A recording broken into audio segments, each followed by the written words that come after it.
Hello friends, welcome to our YouTube channel. आज के इस वीडियो में हम डीएलएड फर्स्ट ईयर के हिंदी भाषा शिक्षण के प्रीवियस ईयर के क्वेश्चन पेपर में आए हुए 2 मार्क्स के क्वेश्चन को डिस्कस करने वाले हैं। इसमें हम सारे क्वेश्चन को देखेंगे 2 मार्क्स के और उनके आंसर के साथ। सो इस वीडियो को स्टार्ट करने से पहले आपने अभी तक हमारे चैनल को सब्सक्राइब नहीं किया है तो सब्सक्राइब ज़रूर कर दें और इस वीडियो को लाइक करें और अपने फ्रेंड्स के साथ शेयर करें। सो स्टार्ट करते हैं 2020-21 के क्वेश्चन पेपर में आए हुए 2 मार्क्स के क्वेश्चंस को डिस्कस करने की। ये जो क्वेश्चंस आपको दिखाई दे रहे हैं 4th, 5th, 6th and 7th, ये 2020 में आए हुए 2 मार्क्स के क्वेश्चंस हैं। आइए देखते हैं किस तरह से डीएलएड फर्स्ट ईयर में हिंदी भाषा शिक्षण के क्वेश्चंस को पूछे जाते हैं, किस टॉपिक से किस तरह के क्वेश्चंस बनते हैं, ये आपको इस वीडियो में समझ में आ जाएगा। सो एंड तक बने रहिएगा। सो 2020 में जो फर्स्ट 2 मार्क्स का क्वेश्चन था उसमें पूछा गया था सिरोरेखा किसे कहते हैं। देवनागरी लिपि में शब्दों के ऊपर खींची जाने वाली रेखा को शिरोरेखा कहते हैं। जैसे किसी भी शब्द के ऊपर जो ये रेखा खींची जाती है वो सिरोरेखा कहलाती है। आपको उदाहरण के साथ इस परिभाषा को लिखना है। नेक्स्ट जो क्वेश्चन पूछा गया था, आलेख से क्या तात्पर्य है। किसी विषय पर लिखा गया विस्तृत और तथ्यात्मक लेख, यानी किसी भी टॉपिक पर जब विस्तार पूर्वक तथ्यों के साथ अपने विचारों को प्रस्तुत किया जाता है तो वो आलेख कहलाता है और ये गद्य की एक विधा में आता है। नेक्स्ट अब हम देखते हैं क्वेश्चन नंबर 6, व्याकरण शिक्षण की प्रमुख प्राचीन विधियाँ कौन कौन सी हैं। व्याकरण शिक्षण की प्रमुख प्राचीन विधियों में भाषा संसर्ग प्रणाली, समवाय प्रणाली और पुस्तकीय पद्धति शामिल है। आप इसको नोट कर लीजिए। नेक्स्ट है मूल्यांकन में खुली पुस्तक का क्या उपयोग है। सो मूल्यांकन में खुली पुस्तक वो है जिसमें मूल्यांकन के समय छात्रों को पुस्तक देखने की स्वतंत्रता रहती है।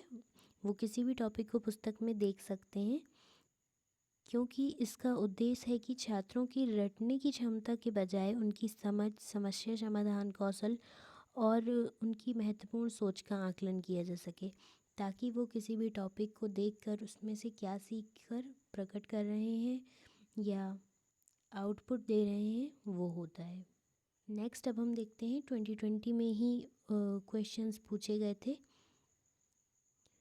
हिंदी भाषा शिक्षण में टोटल 8 क्वेश्चंस पूछे जाते हैं 2 मार्क्स के, जो कि आपको इस वीडियो के एंड तक समझ में आ जाएगा कि कैसे क्वेश्चंस बनते हैं।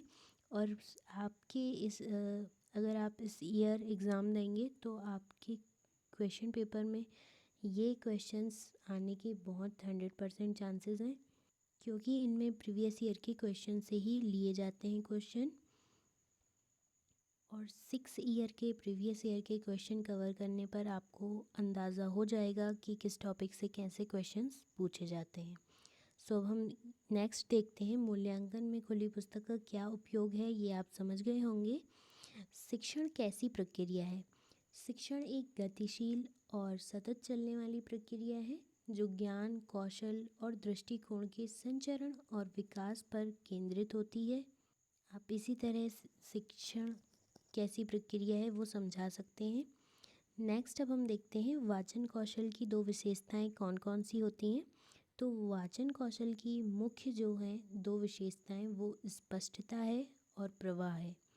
वाचन करते समय स्पष्ट शब्दों का उच्चारण करना बहुत ही आवश्यक होता है ताकि सामने वाला समझ सके, और किसी भी वाक्य को पढ़ने या अपने विचारों को प्रकट करने में हमारा जो प्रवाह है वो भी मैटर करता है। इसलिए वाचन कौशल में ये 2 विशेषताएं प्रमुख मानी जाती हैं, एक स्पष्टता और दूसरा प्रवाह।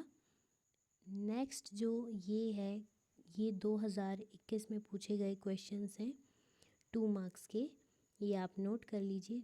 2021 में 2 मार्क्स के पूछे जाने वाले क्वेश्चंस अब हम देखेंगे। सो स्टार्ट करते हैं। 2021 में पूछा गया है, भाषा का अर्थ लिखिए।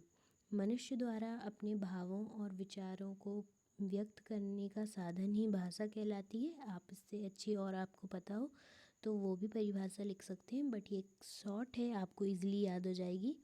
नेक्स्ट है कविता में निहित सौंदर्य के प्रकार लिखिए। तो कविता में बहुत से सौंदर्य शामिल हैं, जिसमें मुख्य रूप से हम देख सकते हैं भाव सौंदर्य, भाषा सौंदर्य, नाच सौंदर्य और शिल्प सौंदर्य। आप इनको नोट कर लीजिए। नेक्स्ट है भाषा के आधारभूत कौशल कौन से हैं। तो ये हमने इंग्लिश में भी देखा है और हिंदी में भी सेम है। भाषा लैंग्वेज एक ही बात होती है। तो भाषा के आधारभूत कौशल 4 होते हैं: सुनना, बोलना, पढ़ना और लिखना। काफ़ी इजी क्वेश्चंस हैं। नेक्स्ट है गद्य क्या है। तो गद्य एक ऐसी लेखन शैली है जो किसी विशेष लय, छंदबद्धता का पालन नहीं करती है और इसके अंदर बहुत सी विधाएं आती हैं, जैसे उपन्यास, कहानी और ले यात्रा वृत्तांत, लेखा चित्र। इस तरह से बहुत सी विधाएं गद्य में शामिल होती हैं। इस तरह से आपको लिखना है। 2 मार्क्स का क्वेश्चंस है, तो शॉर्ट में ही लिखने की प्रयास करिएगा, क्योंकि हिंदी भाषा शिक्षण के पेपर काफ़ी बड़ा होता है। इसमें 6 मार्क्स के क्वेश्चंस भी आते हैं, तो टाइमिंग पे करने के लिए आपको एक्यूरेट लिखना पड़ेगा। नेक्स्ट अब हम देखते हैं व्याकरण के प्रमुख विभागों के नाम लिखिए। तो व्याकरण के 3 प्रमुख विभाग होते हैं, आप नोट कर लीजिए। वर्ण विभाग, दूसरा है शब्द विभाग और तीसरा है वाक्य विभाग। 9th क्वेश्चन जो पूछा गया था 2021 में, परीक्षा क्या है। तो आप इसमें ऐसा लिख सकते हैं, परीक्षा एक ऐसी प्रक्रिया है जिसका उपयोग किसी भी व्यक्ति या आप बालक भी लिख सकते हैं, किसी बालक के ज्ञान, कौशल या योग्यता को मापने के लिए किया जाता है। आपको अगर डीएलएड फर्स्ट ईयर के किसी अदर सब्जेक्ट्स के भी क्वेश्चन पेपर चाहिए या इसी तरह से एनालिसिस चाहिए, तो आप कमेंट में ज़रूर बताइएगा कि किस सब्जेक्ट का चाहिए। और अगर आप किसी टॉपिक को समझना चाहते हैं, किसी स्पेसिफ़िक सब्जेक्ट के स्पेसिफ़िक टॉपिक को समझना चाहते हैं, तो भी आप कमेंट में बताइएगा और अपना फ़ीडबैक ज़रूर दें कि आपके लिए ये वीडियो किस तरह से हेल्पफुल है। आपको इसमें और क्या क्या चाहिए, क्या आपको और भी सब्जेक्ट्स के चाहिए या इन्हीं में से ऑब्जेक्टिव का एनालिसिस चाहिए, आप कमेंट में ज़रूर बताइएगा। नेक्स्ट अब हम देखते हैं 2022 में पूछे गए क्वेश्चंस। ये जो क्वेश्चंस आपको दिखाई दे रहे हैं स्क्रीन में, ये 2022 में पूछे गए क्वेश्चन हैं, 2 मार्क्स के हैं। 2022 में पूछा गया था वर्णमाला में विसर्ग को समझाइए। तो विसर्ग से आप परिचित ही हैं। विसर्ग एक हिंदी वर्णमाला का चिन्ह है जो एक प्रकार का स्वर माना जाता है। यह एक महाप्राण सूचक ध्वनि है और इसका उच्चारण हा की तरह होता है।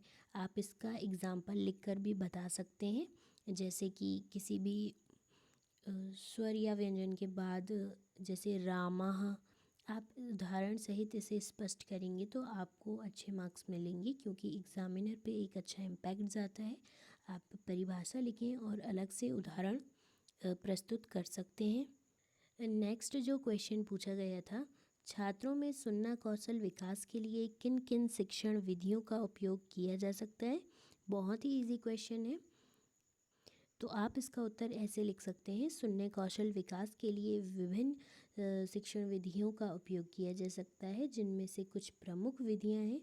कहानी सुनना, भूमिका निर्वाह यानी जिसे हम रोल प्ले भी कहते हैं, प्रश्न उत्तरी सत्र जिसमें प्रश्न उत्तर मौखिक रूप से किए जाते हैं, और श्रुतलेख। इस तरह से सुनना कौशल के विकास के लिए आप इन चीज़ों को, इन गतिविधियों को आयोजित कर सकते हैं। नेक्स्ट जो 2022 में पूछा गया था ये क्वेश्चन, ये सारे 2022 के ही क्वेश्चन है। वाचन विधि के प्रकार के नाम लिखिए। तो वाचन विधि के एक तो बहुत सारे प्रकार होते हैं, जैसे आदर्श वाचन, अनुकरण वाचन, बट जो मेन हम जो देखते हैं वाचन विधि के प्रकार, वो है एक सास्वर वाचन और दूसरा है मौन वाचन।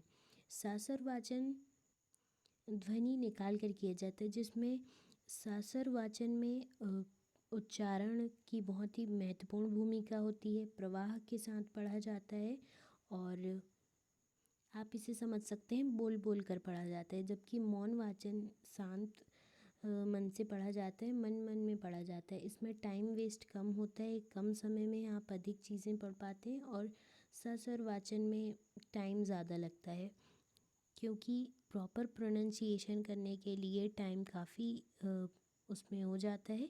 पंक्चुएशन मार्क के हिसाब से हमें एक प्रवाह के साथ पढ़ना होता है सस्वर वाचन में। आई होप कि आप ये दोनों समझ गए होंगे। आपको ज़्यादा नहीं लिखना है, बस आपको नाम ही पूछा गया था, आप सस्वर वाचन और मौन वाचन लिख दीजिएगा। नेक्स्ट है गद्य शिक्षण के कोई दो सामान्य उद्देश्य लिखिए। तो छात्रों में भाषा के प्रति रुचि जगाना, ये एक पहला उद्देश्य हो गया।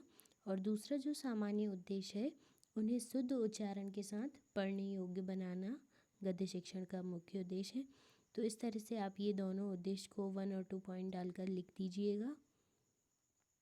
नेक्स्ट जो अब हम देखते हैं, व्याकरण शिक्षण के कोई दो सामान्य उद्देश्य लिखिए।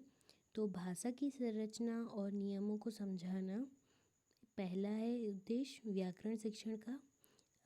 ऑब्वियसली व्याकरण पढ़ाएंगे तो भाषा की संरचना और नियमों को समझेंगे छात्र, और भाषा का सही और प्रभावी ढंग से उपयोग करना सीखेंगे। नेक्स्ट जो है मापन को संक्षेप में समझाइए। तो किसी वस्तु या गुण की मात्रा को निर्धारित करना मापन कहलाता है। नेक्स्ट अब हम देखते हैं 2023 में पूछे गए प्रश्न। ये 2 मार्क्स के ही क्वेश्चंस हैं 2023 में पूछे गए। 2023 में पूछा गया था प्रादेशिक भाषा किसे कहते हैं। तो प्रादेशिक यानी प्रदेश की भाषा, किसी राज्य के क्षेत्र विशेष की भाषा को कहते हैं, यानी किसी राज्य में ज़्यादा लोगों द्वारा जो भाषा बोली जाती है वो प्रादेशिक भाषा कहलाती है। आप किसी भी राज्य का उदाहरण लेकर इसका उदाहरण लिख दीजिएगा। नेक्स्ट है संवाद या वार्तालाप से क्या आशय है। तो दो या दो से अधिक लोगों के बीच होने वाली बातचीत जिसमें संदेशों का आदान प्रदान होता है, विचारों का आदान प्रदान होता है, वो संवाद या वार्तालाप कहलाता है। नेक्स्ट है वाचन मुद्रा से आप क्या समझते हैं। तो वाचन मुद्रा का अर्थ होता है बोलते या पढ़ते समय हाथों और शरीर की मुद्राओं का सही उपयोग करना, यानी कि वाचन करते समय, बोलते समय अपना आँखों की मुद्रा, हाथों की मुद्रा यानी मूवमेंट जो होते हैं बोलते समय, वही वाचन मुद्रा है। अगर आप इसका मेन कॉन्सेप्ट समझ लें कि ये क्या है, तो आप अपने मन से भी आंसर बनाकर लिख सकते हैं। तो आप समझ पा रहे होंगे किस टाइप से क्वेश्चन पूछे जाते हैं। 2021 में, 22 में, 23 में किस तरह से क्वेश्चंस पूछे गए हैं, ये आपको समझ आ रहा होगा। आप कमेंट में ज़रूर बताइएगा। नेक्स्ट जो क्वेश्चन है, गद्य शिक्षण के कोई दो उद्देश्य लिखिए। तो छात्रों को भाषा के प्रति रुचि जगाना और उन्हें शुद्ध रूप से पढ़ने और लिखने की क्षमता प्रदान करना। सेम ये देखिए, आप देख सकते हैं ये क्वेश्चन रिपीट हुआ है। सेम तरह के क्वेश्चंस आते हैं, आपको वही चीज़ें लिखना है, बस आपको एक कॉन्सेप्ट माइंड में बन जाना चाहिए। नेक्स्ट है उच्च प्राथमिक स्तर पर व्याकरण शिक्षण के सामान्य उद्देश्य बताइए। तो भाषा की नियमबद्ध प्रकृति को समझना और उसका विश्लेषण करना और भाषा का प्रयोग में व्याकरण का ध्यान रखना, ये उच्च प्राथमिक स्तर पर व्याकरण के सामान्य उद्देश्य थे व्याकरण शिक्षण के। नेक्स्ट अब हम देखते हैं आकलन क्या है। आकलन को एक सीखने के उपकरण के रूप में हम समझ सकते हैं। बालकों के उपलब्धि स्तर का अनुमान लगाना ही आकलन कहलाता है।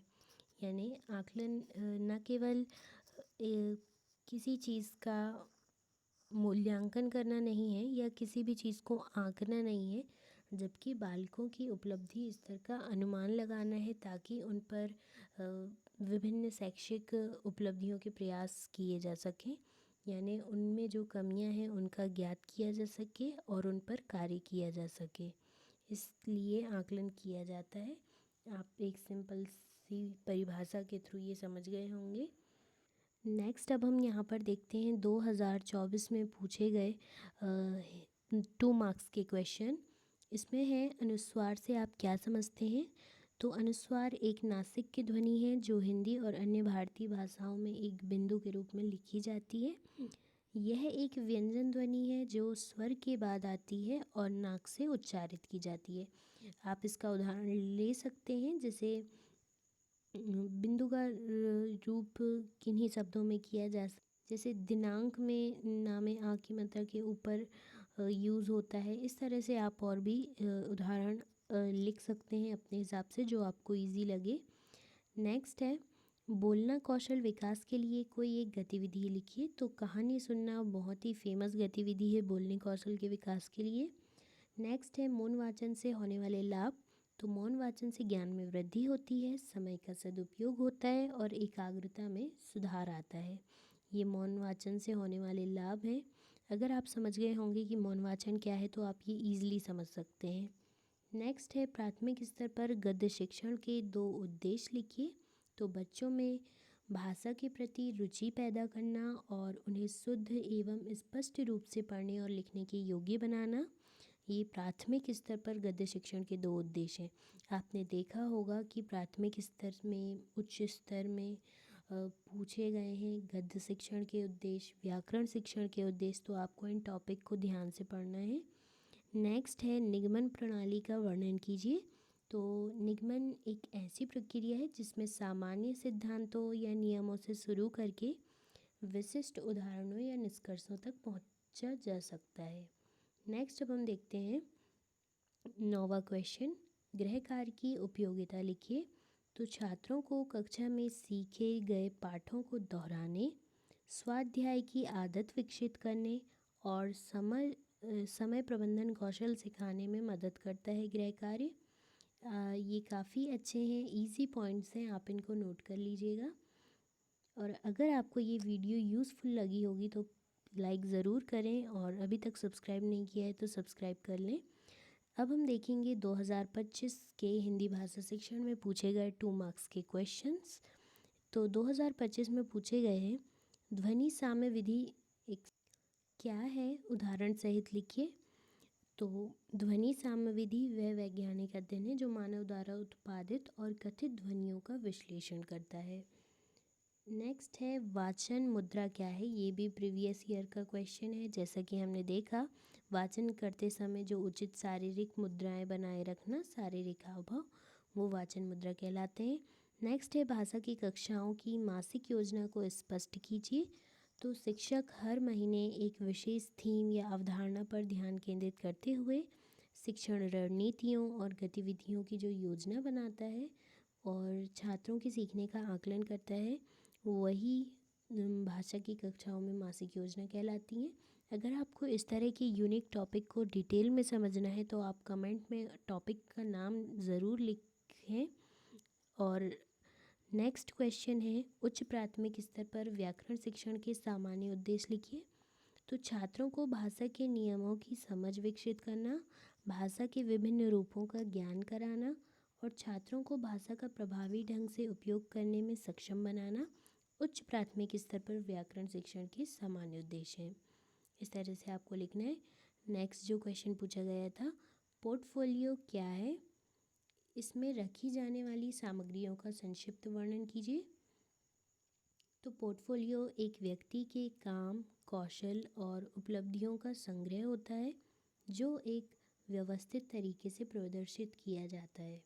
जैसे छात्रों की कक्षा की गतिविधियों का रिकॉर्ड इसमें मेंटेन होता है, इस तरह से आपको इसकी सामग्री लिख देना है। उनके वर्क को इसमें ऐड किया जाता है। सामग्री के रूप में छात्रों का कार्य, उनकी अचीवमेंट्स ही उसमें लिखी जाएंगी, तो यही सामग्री कहलाएंगी। नेक्स्ट क्वेश्चन है महाप्राण ध्वनियाँ किसे कहते हैं। तो महाप्राण ध्वनियाँ वह व्यंजन है जिनके उच्चारण में हा की ध्वनि का आभास होता है और हवा का प्रवाह अधिक होता है, उन्हें महाप्राण ध्वनियाँ कहते हैं। तो हमने 2020 से 2025 तक के सभी प्रश्नों 2 अंक के सभी प्रश्नों को देखा है। आई होप कि ये आपके लिए बहुत ही हेल्पफुल हुआ होगा। तो आप इस वीडियो को लाइक करें, अभी तक सब्सक्राइब नहीं किया है तो सब्सक्राइब करें और ज़्यादा से ज़्यादा शेयर करें। Thanks for watching. इसी तरह के और भी वीडियोस के लिए कमेंट ज़रूर करिएगा। आपको किस टॉपिक को, किस सब्जेक्ट को समझना है, कमेंट में ज़रूर बताइएगा।